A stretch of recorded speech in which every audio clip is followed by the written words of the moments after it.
Born to Build podcast.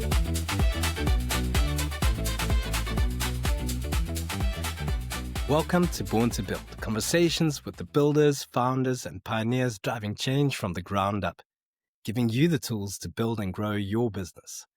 I too am building this podcast from the ground up, and my dream is for it to equip and help entrepreneurs all across Africa. Would you help me make that dream come to life by doing the following? 1, subscribe to this podcast. 2, give it a rating on your favorite podcast app. Quickly pause the show and go do it now.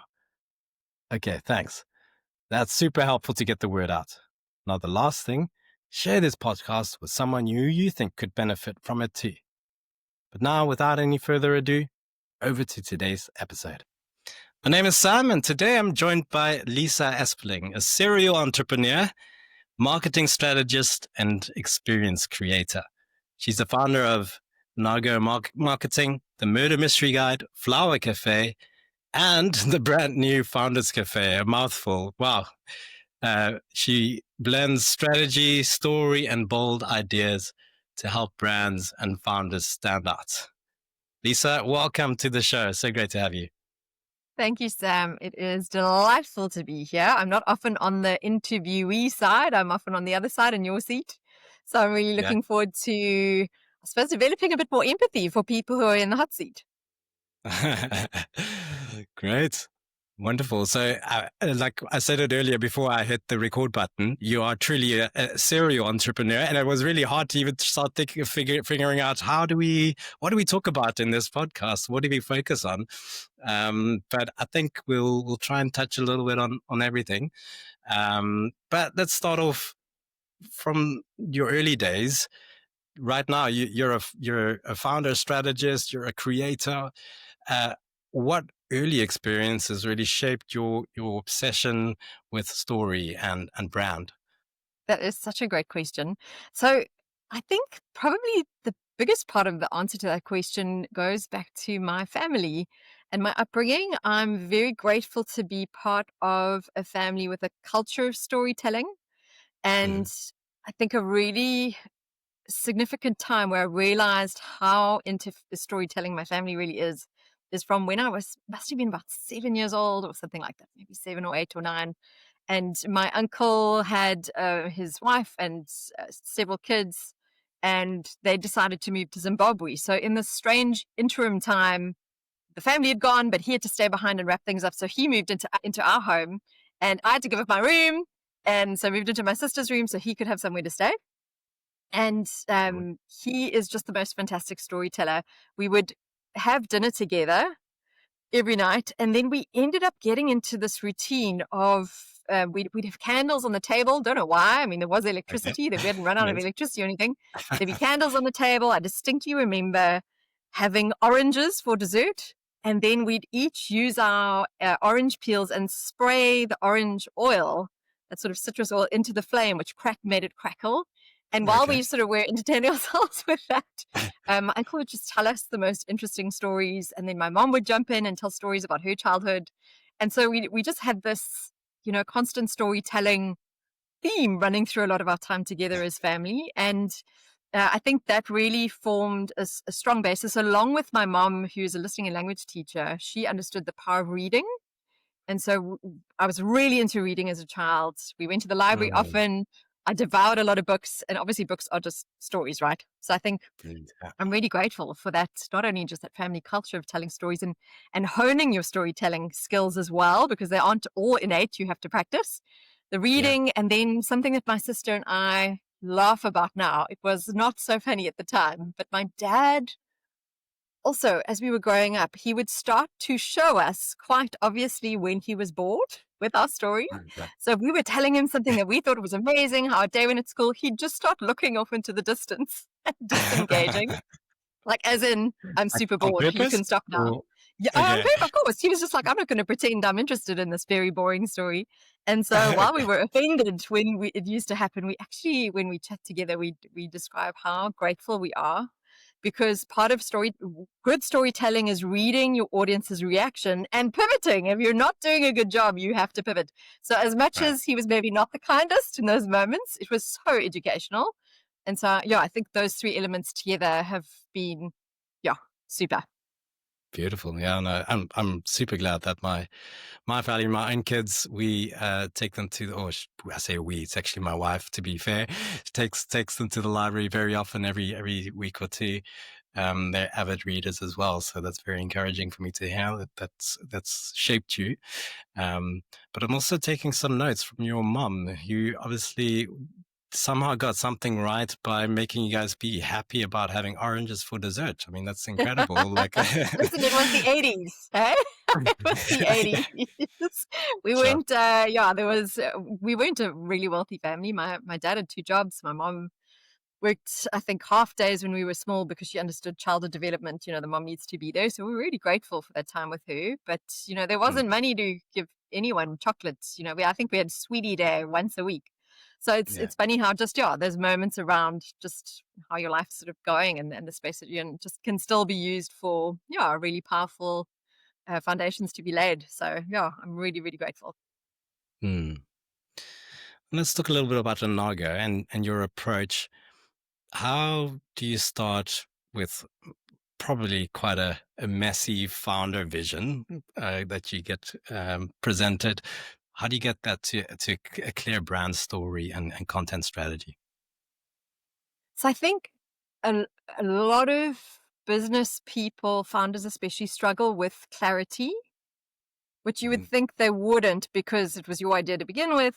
How can you be unclear on anything?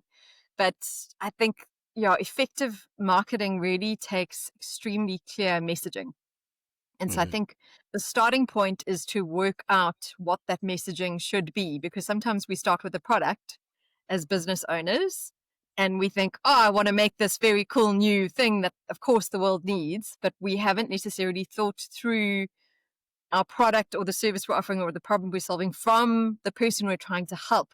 And so if we communicate from our own perspective, it doesn't resonate so well with the people we're trying to reach. So for me, I like to start with a sort of contextual strategy, which then translates into marketing strategy and content strategy.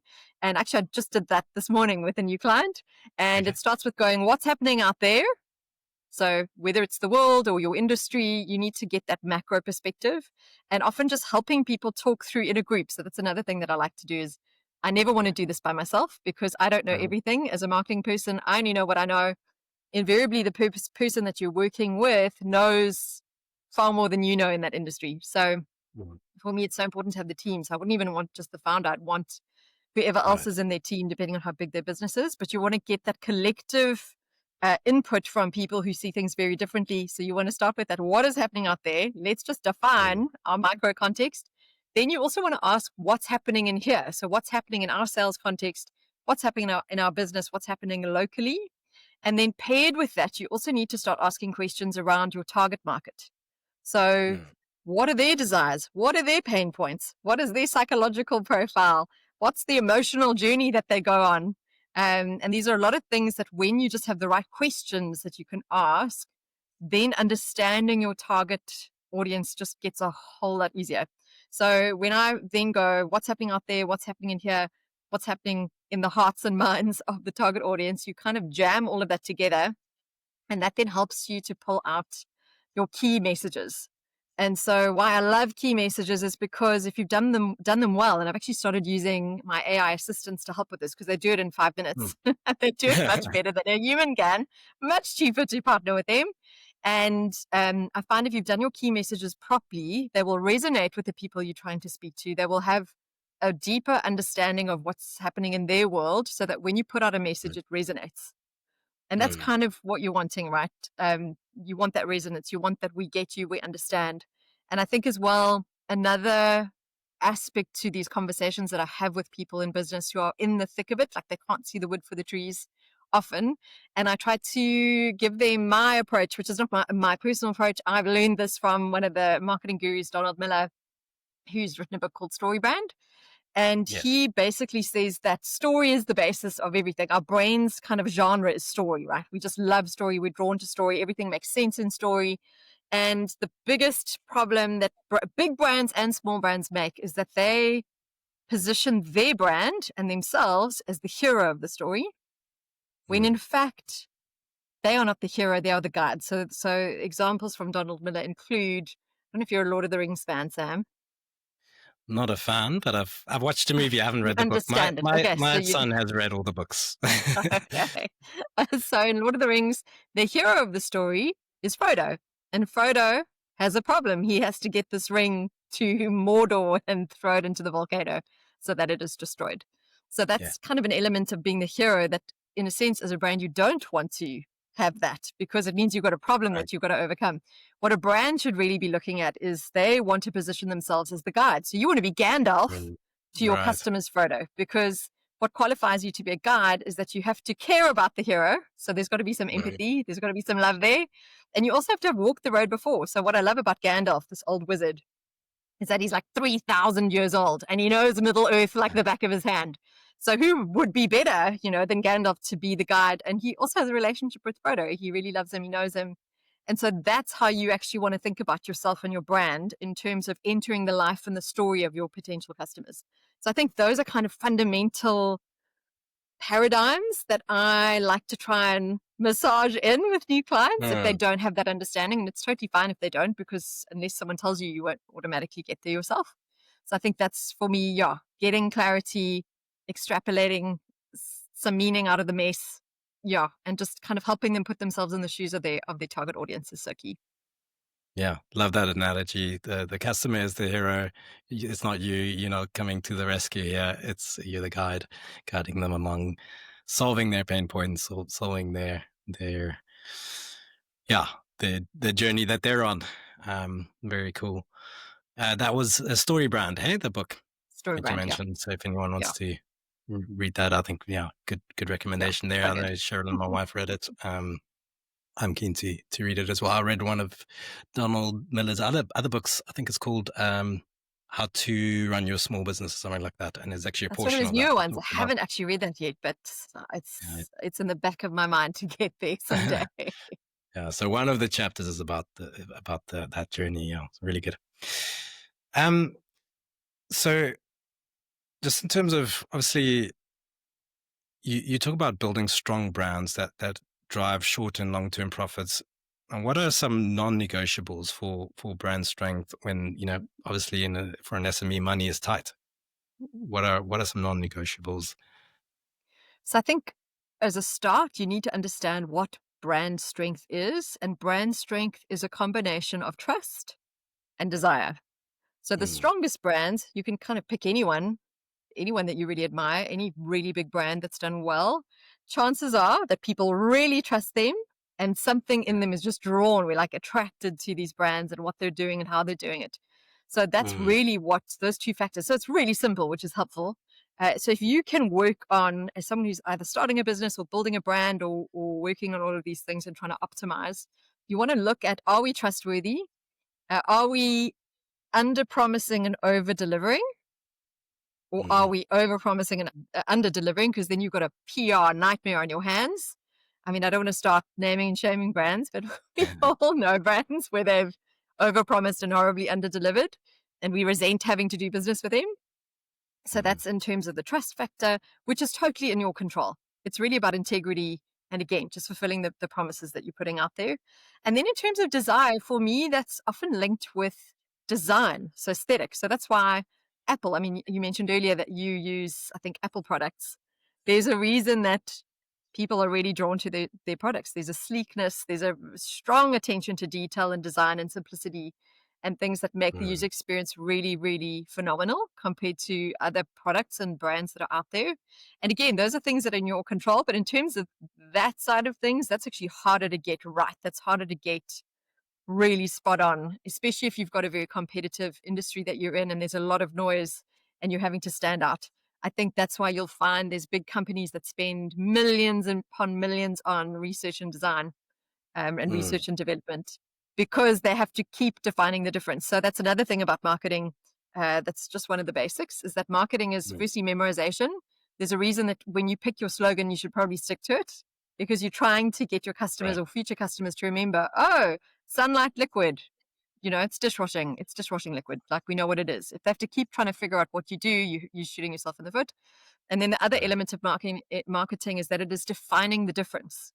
So you'll find, this is what I teach clients when I go through this stuff with them. So you'll find that when someone in an industry, like let's just say Woolies, develops something new, you're going to find in 6 months' time, Pick and Pay, it's going to be doing the exact same thing. So that means that Woolworths, if they want to stay number one, although I think Checkers is fighting for that spot in a bizarre twist of events, if you want to stay number one, you have to keep finding new ways to express your difference, because as soon as everyone's on the same playing field, that means that you can't charge anymore. You have to then fight based on price. And that's just a race to the bottom of the pile. No one really wants that. And we've actually seen that with toilet paper. And it's not the funnest thing to talk about, but there's kind of been a toilet paper war. And because they've eroded the difference, they have to keep putting toilet paper on special. So if you want to be able to be profitable and be able to charge more money for doing what you do, you have to keep defining the difference. And another example in that is, in one of my presentations, I show like a really beaten up old car and then a Ferrari, and they both do the same thing. They both get you from A to B. But the reason you have to pay millions for a Ferrari is the attention to detail, and they've defined the difference. They've got these incredible, aspects to their design and their interior that you probably don't really need. But because they have to keep justifying the cost and they want to keep making certain profit margins, they have to keep delivering defining differences. Yeah. And how do you build trust with your customers? Like how do you start, and how do you build that over time? I guess it's time as well, but yeah. So time, if you're brand new out of the starting gate, probably not such great trust. And that's why I think customer reviews are so key. So they say that customers will trust what a complete stranger says about you over what you say about yourself.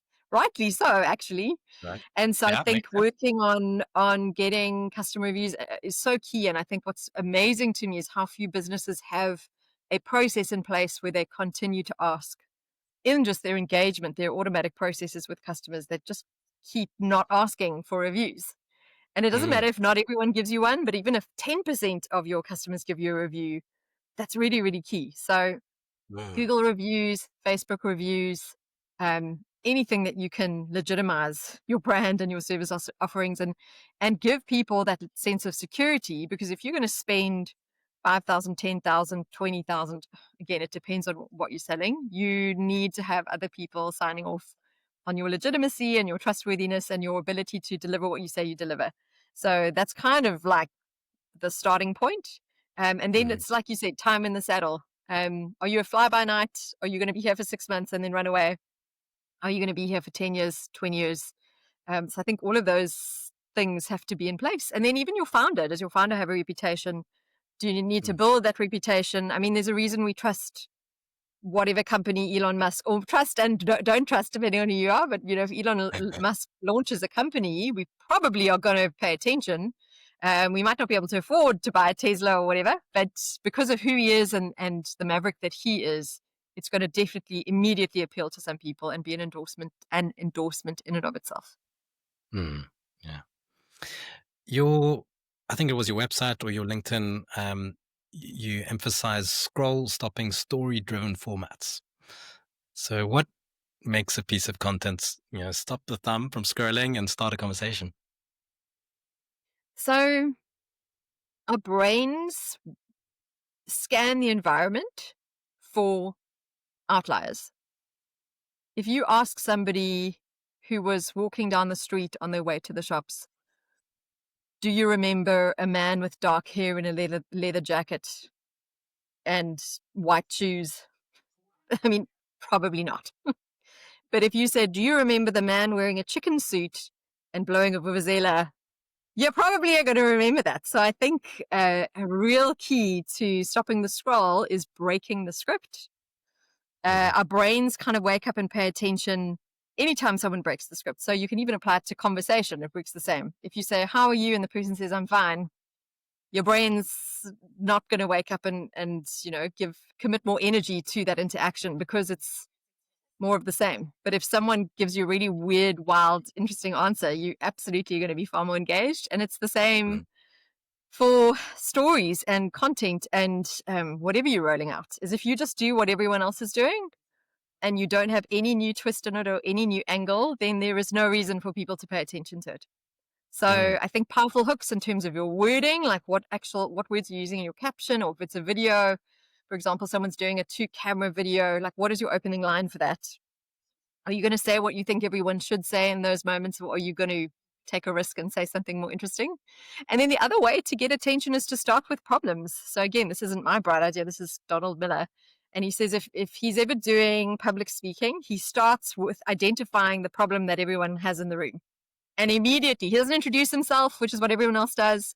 He immediately starts with the problem, and he knows he's got everyone's attention. So I think that's another element to consider, because we're looking for the brain again. The brain burns the most energy in the body. So it's trying to conserve energy. But as the brain, it's looking for, how do I survive or how do I thrive? That's kind of the key information. So if you can translate that into the content that you're creating and putting out there, and you can kind of slot it into those 2 categories, chances are higher that you are going to meet the need that someone who's scrolling around, that they're going to be attracted to what you're putting out there. Mm. Have you got an example of something you're proud of that you've worked on, or where that really worked well? Oh my. So I wanted to put my money where my mouth was recently, and social media has shifted so radically in the last few years, not even few years, like the last year it's shifted radically. I did a presentation actually at the first Founders Cafe that I did. And I think the title of my talk was Social Media in 2025, Entertain or Die. And it's basically pointing to this fact that it's never been harder to get attention. And if you're just doing what you've always done, your organic engagement's going through the floor. Your sales are probably dropping. There's a whole lot of things that are not happening for you.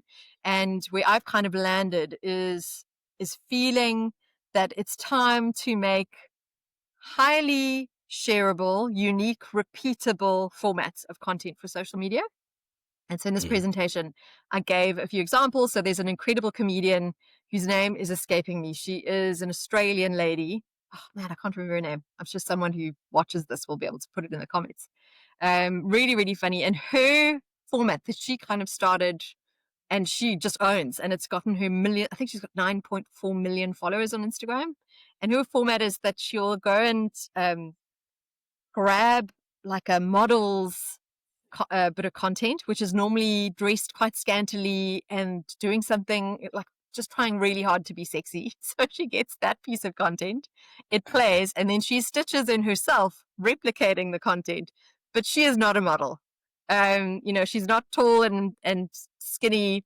She's just a normal lady, and then she kind of replicates it, but it is so funny because she's kind of the anti-hero.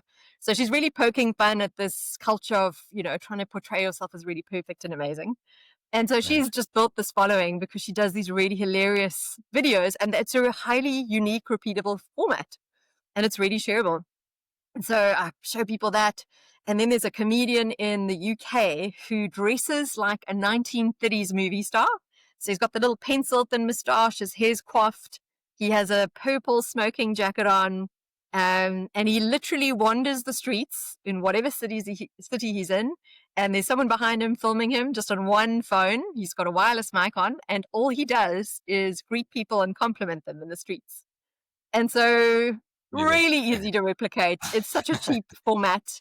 Doesn't take a lot of editing, and he's just nailed that. So he's grown his following, and he's a comedian. So he's not, and this is, I think, the mistake that brands make, is that we think that we want to use social media as a kind of catalog of our products, but that's what your website is for. We don't need to see another catalog of your products. So instead of him just putting clips of his comedy routines up, he's got the supporting, really unique, highly shareable, really memorable, funny format that he then uses to get attention, stop the scroll, make a name for himself, and then people discover he's a comedian, and then they'll go and sort of find out where he is and go and support him there. So I think there's so much that we can learn from creators and influencers and how they are responding. So I haven't even answered your question. So in the light of those things that I'd kind of been seeing for my murder mystery business, I thought, okay, let me try and make a unique, highly shareable, repeatable format. So something that people really love is interactions with strangers on the street. And so what I did was I invented a strange game and I'm trying to think what I called it now. Chalkboard confessions. So, of course, I can't go and do a murder mystery dinner on the street. That's insane. That's not going to work. So I thought, what's adjacent to that? That's really interesting and bizarre and quirky. And so I stood on the Sea Point Promenade, Sam, holding this chalkboard that says Chalkboard Confessions on it. And I shout out to people, do you want to come and play Chalkboard Confessions? And the first guy who was game, he was just wandering around the promenade doing an exercise walk. And he stopped and he said, oh, this looks great. What's happening? So I said, if your family or friends had to murder you, what would it be for? What annoying thing do you do that, could make them want to kill you? And so he said, oh, he smacks his wife's bum way too hard every time he sees her, and she does not like it.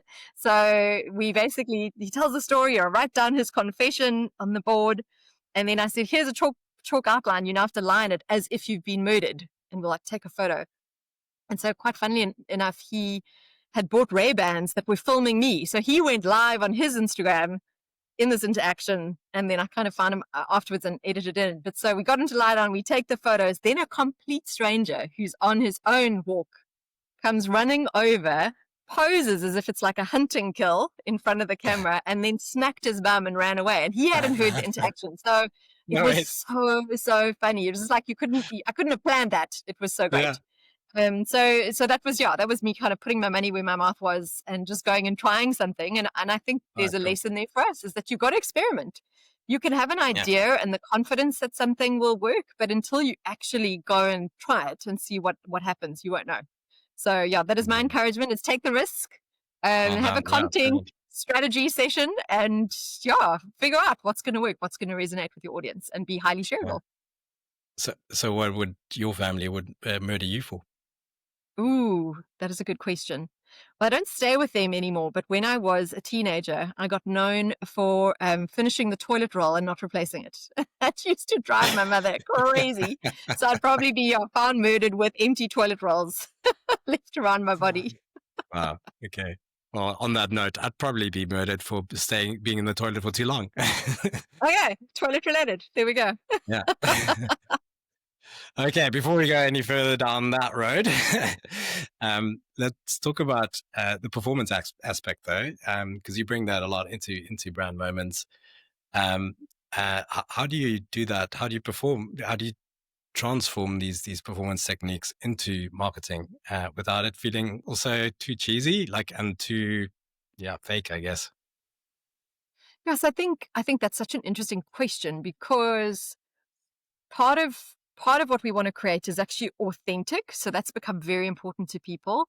You'll remember, Sam, because we're a similar age, in the 90s, all the ads were just these flawless models and everything was just flawless and perfection.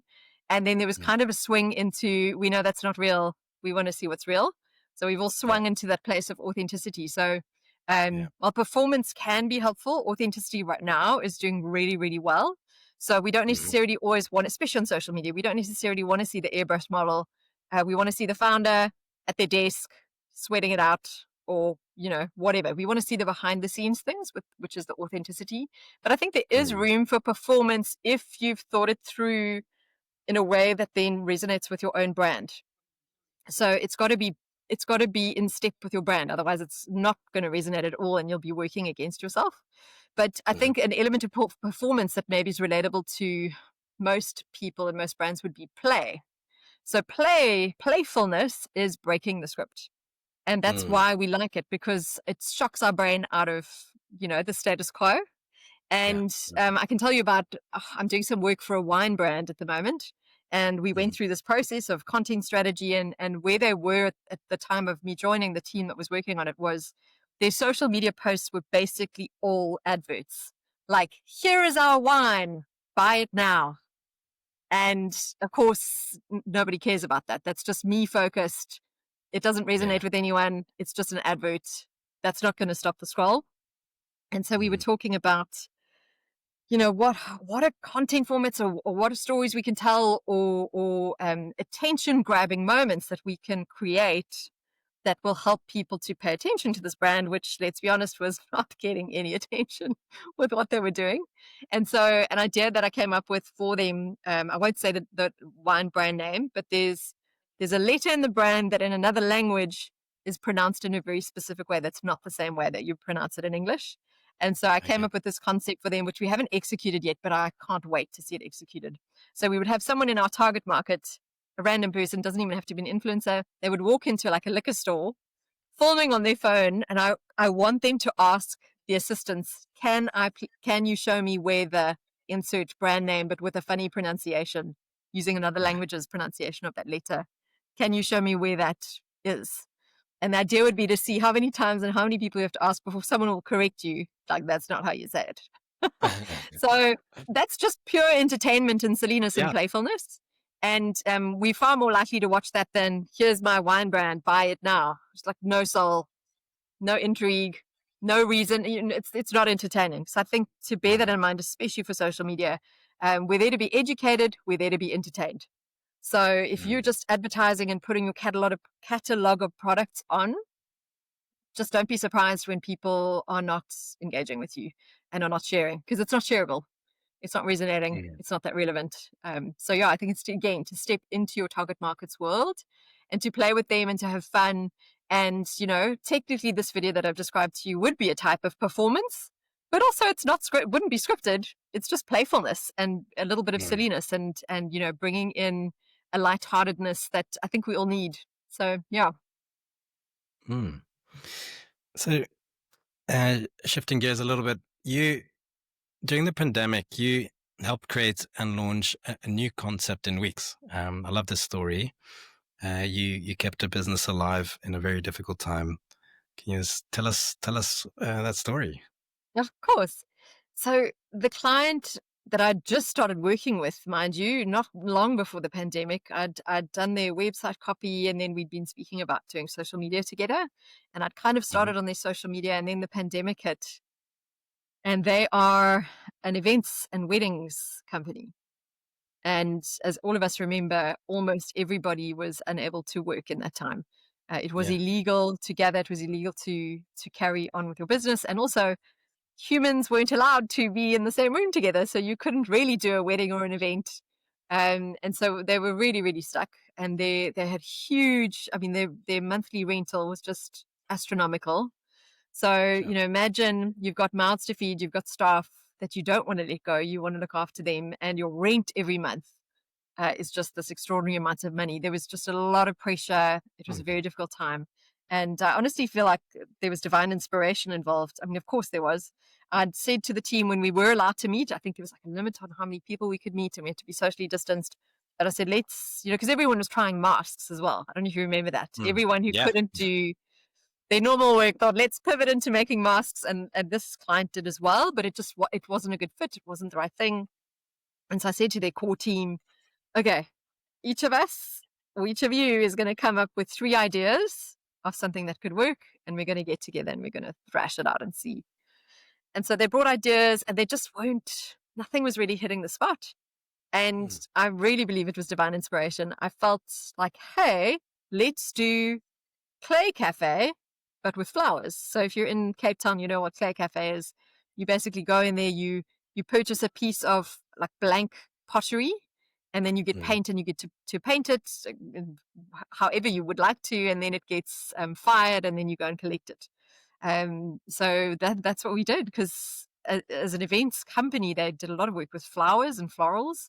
And because they've been around for decades, they had this enormous warehouse full of props and the most fantastical things for events you could imagine. Wow. And so it almost felt like there's a story in the Bible of one of the prophets, I think it's Elijah or Elisha, I can never remember which one, but he gets called to a widow's house, or he goes to a widow's house, and they're basically about to run out of food. There's a famine, and all they have in their house is a little bit of flour and a little bit Mm. of olive oil.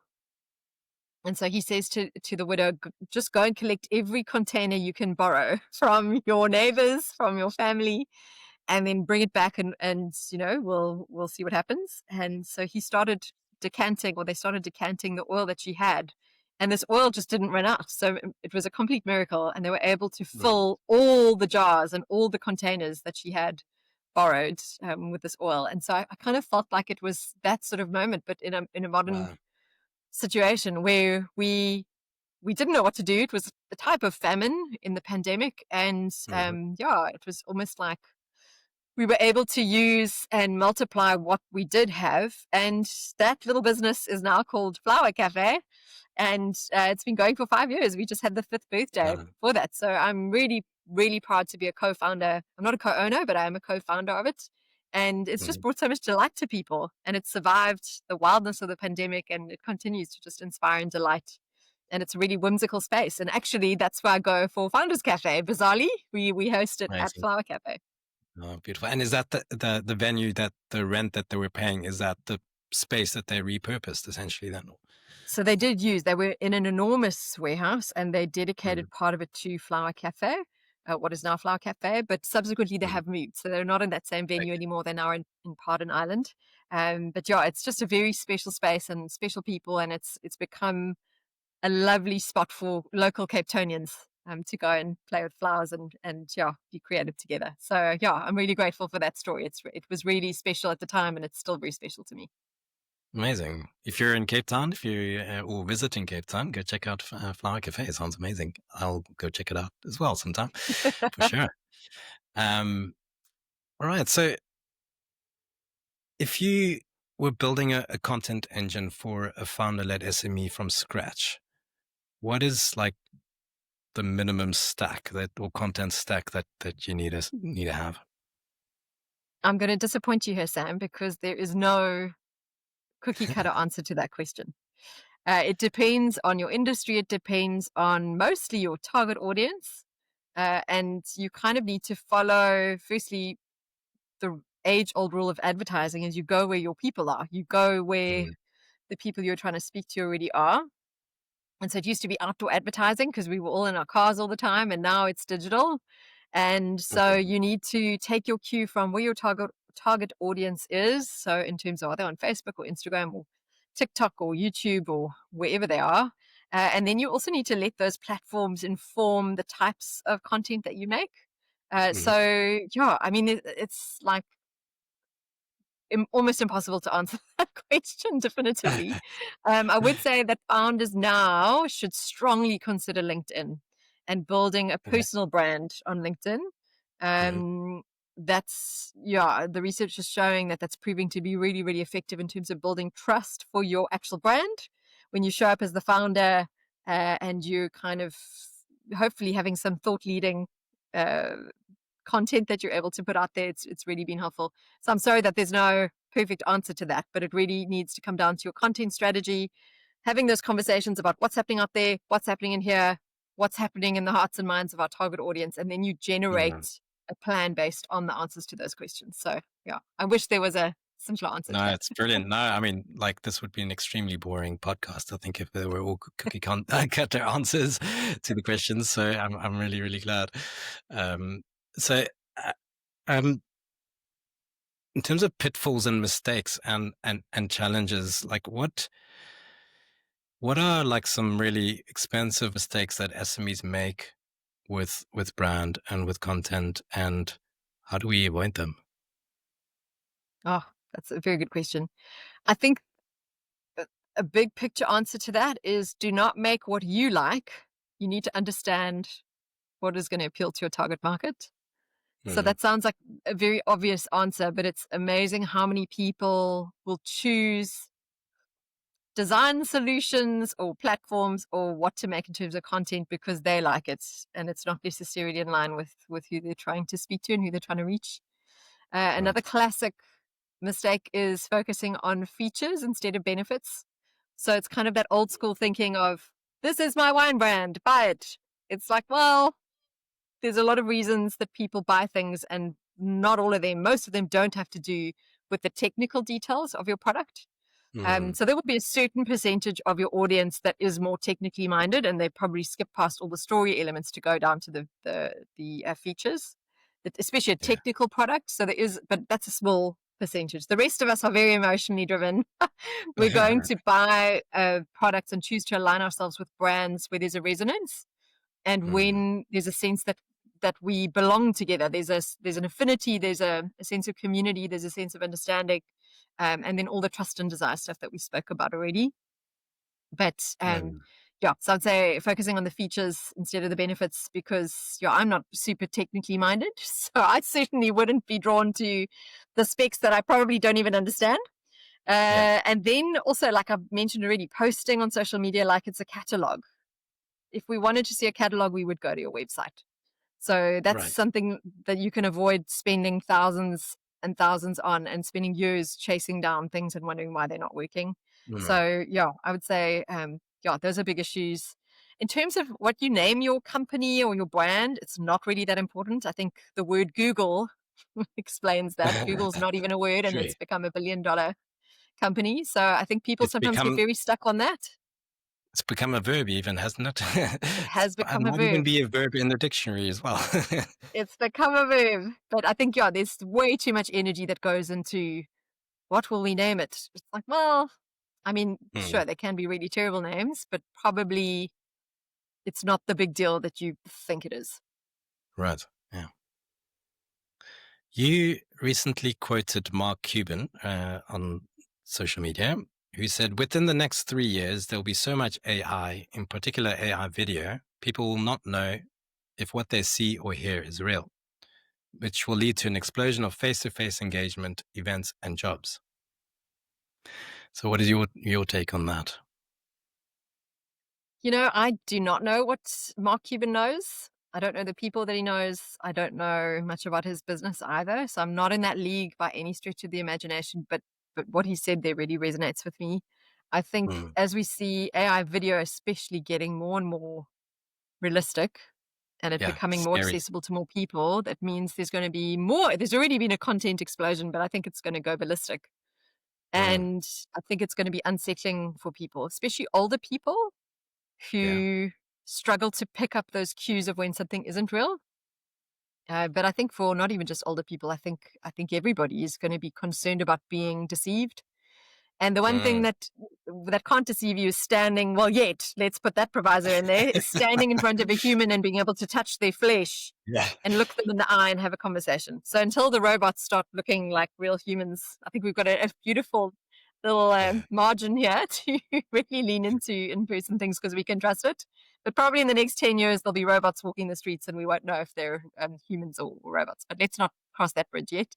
But I think Yeah. he's onto something. I think that swing away from not knowing what's real and feeling really insecure and unsure of what we can trust, Mm. I think it just makes sense. That will almost embrace the sort of village aspect of probably what we're more or better suited to. I think they say something like humans can only really sustain like 200 relationships, and past that, it all falls apart, and we can't really be in meaningful connections with people beyond that number. And so, that's what makes it. That's what that makes me think about, is reducing our exposure to groups of people. Because can you really have a meaningful interaction with 2,000 people in a room? Probably not. So I think those smaller, more intimate spaces are going to become really, really key, and Yeah. which is great news for events companies. So I'm really glad for my Mhm. client that's in the events and weddings business. It means that they're hopefully going to be seeing an uptick in that and more Yeah. demand. And then community as well. I can't remember if we touched on this yet. I don't think we have. But another element is because of this explosion of content that's going to be coming our way even more so. There's going to be a real push for brands to understand how to build community, because Mhm. it's not going to be good enough anymore to just be serving content and kind of trying to flog your wares. People have a greater desire than ever and a greater need than ever to belong to something greater than themselves. And so, I think brands that are thinking about that and planning for that are really on a good wicket. I just think of Stephen Bartlett in Diary of a CEO. They actually advertised a community manager, and not in the sense of social media comments and moderating social media comments. They want to Right. hire somebody who is going to plan intimate retreats for business leaders in Stephen Bartlett's homes around the world. So that's what, 20 people max? They've Right. just done a campaign where they took their interview with some really big entrepreneurs like Alex Hormozy and Cody Sanchez, and it was Daniel Priestley, I think it was the third one. They just decided to put that in cinemas. And so they knew if they invited people to the cinema to watch this piece of content, it was a community moment, because anyone who's in that Right. cinema is following Diary of a CEO and who has that, they have got that same approach to life, that same interest. And that's going to bring that element of community. So I think they are the ones to watch in terms of trying to carve what that looks like out in a very public space. So, I would say if you haven't started thinking about community and how to build that in and live events with people, I think you need to start doing that. Because again, I watched another interview with, cannot remember her name, but a lady who started and built a $100 million business and then lost it all. And she was saying that her customers who were part of community generated 4 times the revenue than customers who were kind of one and dones. And the one and dones take a lot of money to acquire, and then they only buy from you once. Whereas if you've built a community and connection, those people tend to be repeat customers, and it's then cheaper to get them to buy from you. So there's a great financial reason to build community as well. So I think all the arrows are pointing to, getting into that place of connection, real connection. And then again, what she said is 1,000 true fans is better than 100,000 like vaguely interested people. So as someone who's building a brand or you're a founder, that's kind of the mentality that you need to be putting on right now. Talking about that, you created Founders Cafe, and I think to kind of start filling that gap and that need. But yeah, how does it serve SME owners and leaders? So funny enough, the reason I started it was for my own business, to kind of promote my own business. So in my line of work, I don't need 1,000 customers or clients. I need far fewer than that because, I can't handle 50 clients even. So I used to do Instagram training for small business owners. And then the last 2 years, I was just feeling, this is not the right thing to do. It's not going to resonate. It's not going to work. I don't want to do that. But that was how I was generating work for myself, is word of mouth, referrals, people who'd come to those classes who then could listen to me, decide if they trusted me, could really get to know me. And so I kept thinking, what am I going to do? And for about the last 6 months, I had this idea. What if it wasn't just me standing up in front of people? What if it was 4 of us standing in front of people? And then we had a breakaway time where you could book a 10-minute chat with one of the speakers. Because I don't know if this has happened to you, Sam. I've been to events where I would love to talk to one of the speakers, but I kind of feel like an idiot. And I feel too shy to go and speak to them and take up their time because they're so important. And so I wanted to take away that obstacle, which has often been an issue for me. And have those sessions, which I kind of in my head call the booth sessions. And then the other element, and again, don't know if you've experienced this, but at networking events, it is so awkward to network. Going up to complete strangers and starting a conversation has often felt excruciating, like so painful, so awkward. And so I wanted this event to not be that. And so I think this could work. I feel good about this. And I had a meeting with somebody who is a professional development coach. I didn't know her super well. I'd met her a couple of times. And we just had a professional development conversation. And at the end of the chat, I just said to her, hey, I'm thinking of doing this. Would you want to be a speaker? And she got so excited. Her name is Liz. And so excited. And kind of with her involved, it just got elevated to this whole new level. And that's how Founders Cafe was born, ironically, through just a conversation. And that's, for me, I think the value of Founders Cafe is that one conversation can change your life, which is ironic because that's what happened with her. Is if I hadn't had that conversation with her, it would never have gone to the level that it's gone now. Sure. And I think the challenge that it solves, or the pain point that it solves for SME leaders, so MD, CEOs, founders, business decision makers, is it's quite lonely. It's quite lonely when you're leading people, or maybe just leading yourself or starting something. You're putting in a lot of hours. You can't talk about your challenges with just anybody. You've got to be quite guarded about who you speak to, and you feel pretty alone. You don't have a lot of community. And so I think what Founders Cafe does is it hits a few areas. So we do micro talks, which is where each speaker has 15 minutes. It's less than a TED Talk. I think a TED Talk gives you 20 minutes. So it's less than a TED Talk for you to bring your idea across and add value to the people in the room. And I think that's also such a place of stimulation and inspiration for the people attending, so that you get these bite-sized inputs. And we limit it to 4 speakers. So it's not a whole day of listening to talks. It's 4 speakers. They've got 15 minutes to amaze you or inform you or educate you or whatever. Then we break for the networking and it's guided networking, so structured structured speed networking. So that's Okay. a guided segment, and then we've got these booth sessions, these quick fire consults where you can actually book a 10-minute chat with a very specific question. So it's almost like a free Mm, consultation if you have a specific problem.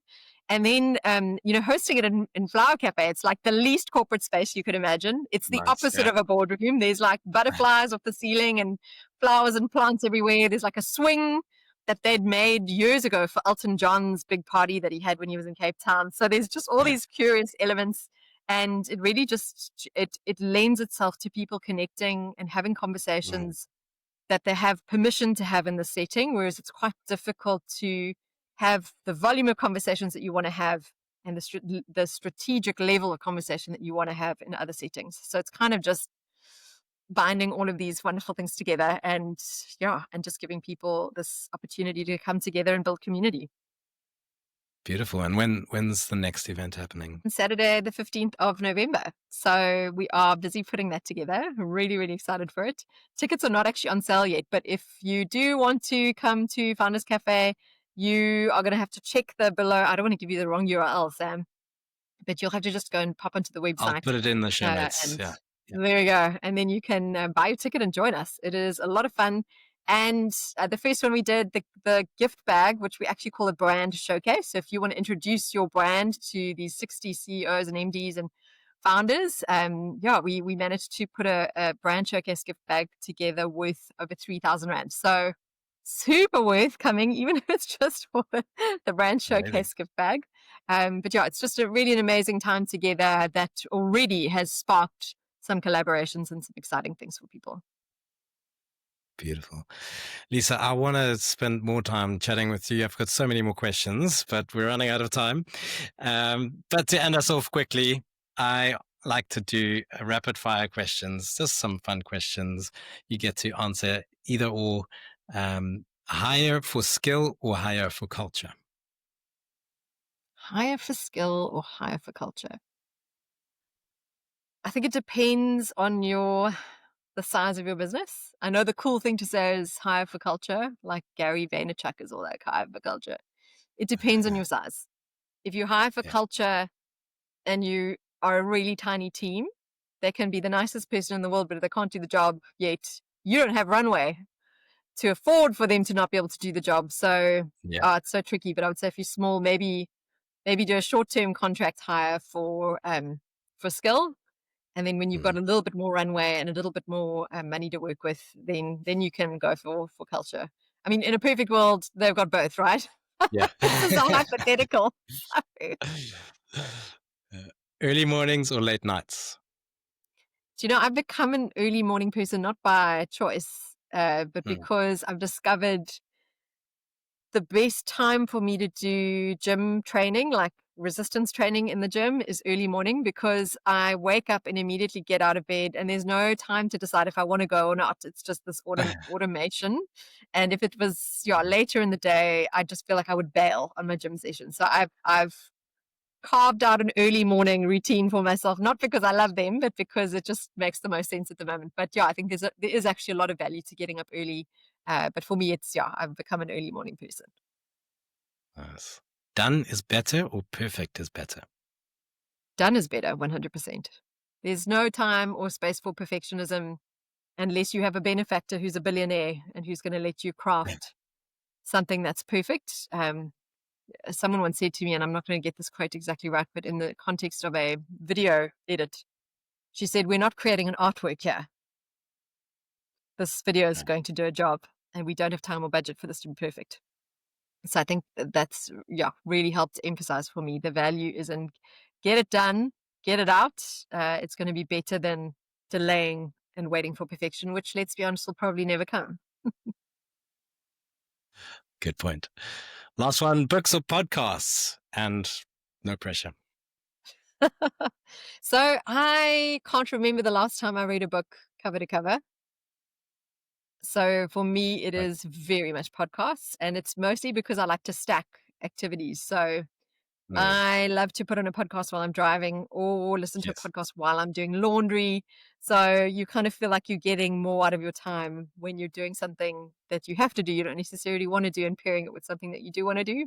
So you can't read Yeah. a book and do the laundry, unfortunately, but you can listen to a podcast and do that. So yeah, 100% podcast for me. Awesome. Lisa, it's been so great chatting with you today. How do people get a hold of you if they want to book you for consultations or a murder mystery or a flower cafe? My Yeah, word. so many different things. There's a lot going on. So, probably the best is just head to my Anago marketing website, so anagomarketing.co.za. And then, Mm, even if you're looking for something else, if you email me there, you'll still find me. I'll just shift you over yeah, to the correct email address when we go further. But yeah, anagomarketing.co.za, probably the simplest. perfect. Thanks, Lisa. Have a great one. Thank you, Sam. Appreciate you having me on the show. Born to build, to blaze.